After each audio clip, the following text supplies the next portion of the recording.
Advocate അമീൻ ഹസൻ കൂടി നമുക്കൊപ്പം ചേരുകയാണ്. അഡ്വക്കേറ്റ് അമീൻ ഹസൻ, ഈ വഖഫിന്റെ പ്രധാനപ്പെട്ട ലക്ഷ്യങ്ങളിൽ ഒന്നാണ് ഈ ആസ്തികളുടെ ഭരണം, അതുമായി ബന്ധപ്പെട്ട് സാമൂഹ്യ നീതി ഉറപ്പുവരുത്തുക, ക്ഷേമം ഉറപ്പുവരുത്തുക എന്നത്. അപ്പോൾ അതിന്റെ പ്രാഥമികമായ ലക്ഷ്യം പോലും നടപ്പാക്കിയില്ല അത് എന്ന് കുറ്റപ്പെടുത്തിക്കൊണ്ട് അതൊരു ഭൂമാഫിയയാണ് എന്ന ഒരു ആരോപണമാണ് പ്രധാനമന്ത്രി ഉയർത്തുന്നത് പൊതുചടങ്ങിൽ.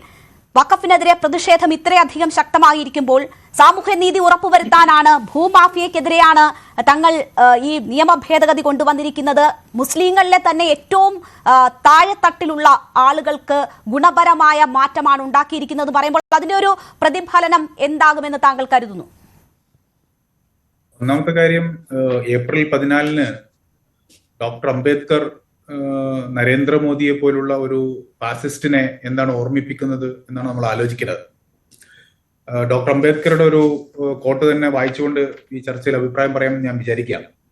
ജനാധിപത്യത്തിന്റെ പ്രവർത്തനത്തിന് ഒരു കാര്യം വളരെ അത്യാവശ്യമാണെന്ന് എന്ന് എനിക്ക് തോന്നുന്നു. ജനാധിപത്യത്തിന്റെ പേരിൽ ഭൂരിപക്ഷം ന്യൂനപക്ഷത്തിനെ അടിമയാക്കരുത്. ഭൂരിപക്ഷമാണ് ഭരണം നടത്തുന്നത് എങ്കിലും ന്യൂനപക്ഷത്തിന് എപ്പോഴും സുരക്ഷിതത്വം അനുഭവപ്പെടണം. ന്യൂനപക്ഷത്തെ വേദനിപ്പിക്കരുത്, അഥവാ അവരോട് മര്യാദകേട് കാണിക്കരുത്. ഇന്ത്യയിലെ മുസ്ലിം ന്യൂനപക്ഷത്തിന് വേണ്ടി ഈ രാജ്യം കണ്ട ഏറ്റവും വലിയ സാമൂഹ്യ നീതി നിറഞ്ഞ പ്രവർത്തനം 2002 നടത്തിയിട്ടുള്ള ഒരു പ്രധാനമന്ത്രിയാണ് നമ്മുടേത്. അന്ന് അദ്ദേഹം ഗുജറാത്തിന്റെ മുഖ്യമന്ത്രിയായിരുന്നു. 2000 പരം മുസ്ലിങ്ങളെ വംശഹത്യ ചെയ്യാൻ നേതൃത്വം നൽകിയവർ ഞങ്ങൾക്ക് 3 ദിവസം നരേന്ദ്രമോദി അനുവദിച്ചിരുന്നു എന്ന് പറഞ്ഞത് നമ്മൾ എല്ലാവരും കേട്ടിട്ടുള്ളതാണ്.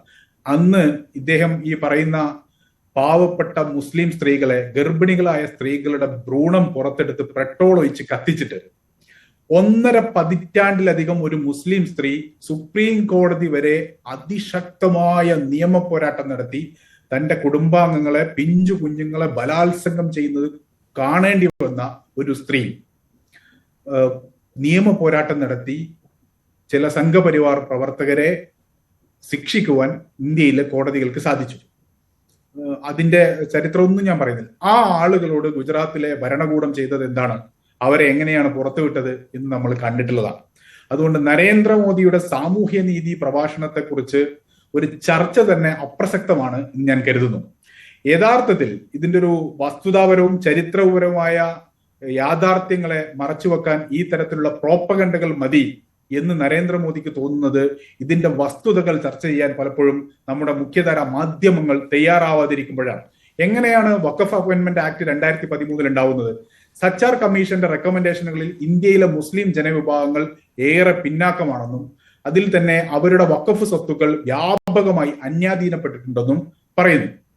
അതിന്റെ അടിസ്ഥാനത്തിൽ ഒരു ജോയിന്റ് പാർലമെന്ററി കമ്മിറ്റിയെ അന്നത്തെ മുൻ ഡെപ്യൂട്ടി സ്പീക്കറായിരുന്ന റഹ്മാൻ ഖാന്റെ നേതൃത്വത്തിൽ നിയോഗിക്കുന്നു. ഈ പാർലമെന്റ് കമ്മിറ്റി രാജ്യമാകെ സഞ്ചരിച്ച് സംസ്ഥാനങ്ങളോട് സംസാരിച്ച് ഒരു കരട് സമർപ്പിക്കുന്നു.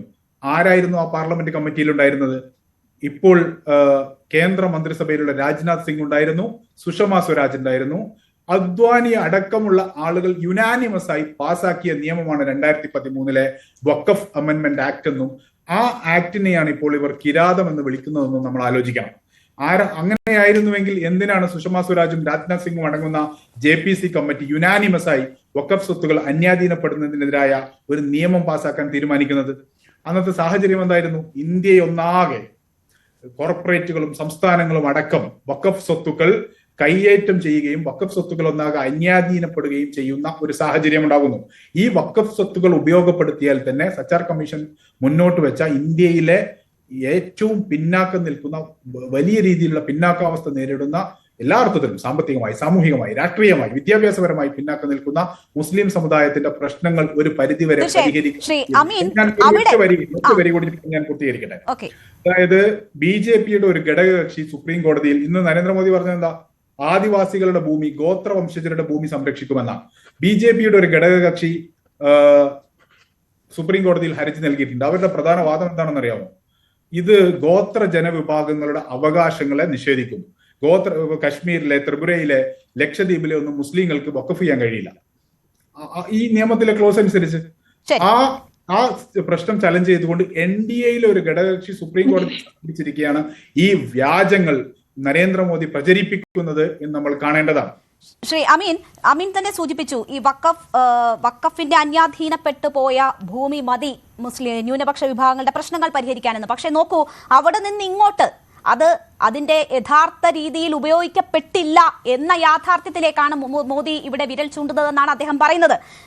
മുസ്ലിങ്ങളിലെ തന്നെ പാവപ്പെട്ട വിഭാഗങ്ങൾക്ക് യാതൊരു ഗുണവും ഈ വഖഫ് ഭേദഗതികൾ കൊണ്ട് ഉണ്ടായിട്ടില്ല. മാത്രവുമല്ല, പസ്മാന്ത മുസ്ലിങ്ങൾക്കും അവരുടെ അവകാശങ്ങൾ സംരക്ഷിക്കപ്പെട്ടില്ല. അപ്പോൾ ഈ വിഭാഗങ്ങൾക്ക് അവർ എന്താണോ അർഹിക്കുന്നത്, വഖഫിന്റെ ഈ ന്യൂനപക്ഷ വിഭാഗം എന്ന് താങ്കൾ പറഞ്ഞല്ലോ, അതിൽ തന്നെ മുന്നാക്കക്കാരായ വിഭാഗങ്ങൾ ഇതിന്റെ ഗുണം കൈയടക്കി വെച്ചിരിക്കുകയായിരുന്നു. അവരിൽ നിന്ന് സാധാരണക്കാരായ മുസ്ലിം വിഭാഗത്തിലെ സാധാരണക്കാരായ ആളുകളിലേക്ക് അതിന്റെ നേട്ടം എത്തിക്കാനുള്ളതാണ് ഈ ഭേദഗതി എന്ന് പറയുന്നു മോദി.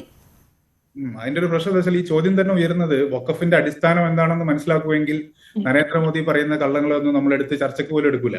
വഖഫ് എന്ന് പറഞ്ഞാൽ അള്ളാഹുവിന്റെ മാർഗത്തിൽ ആളുകൾ നൽകുന്ന ഒരു പെർമനന്റ് ആയിട്ടുള്ള ഡെഡിക്കേഷനാണ്. അതിന് വാക്കിഫ് പറയുന്ന ആരാണോ വഖഫ് ചെയ്യുന്നത് അദ്ദേഹം പറയുന്ന ഇന്റൻഷൻസ് ഉണ്ടാവും.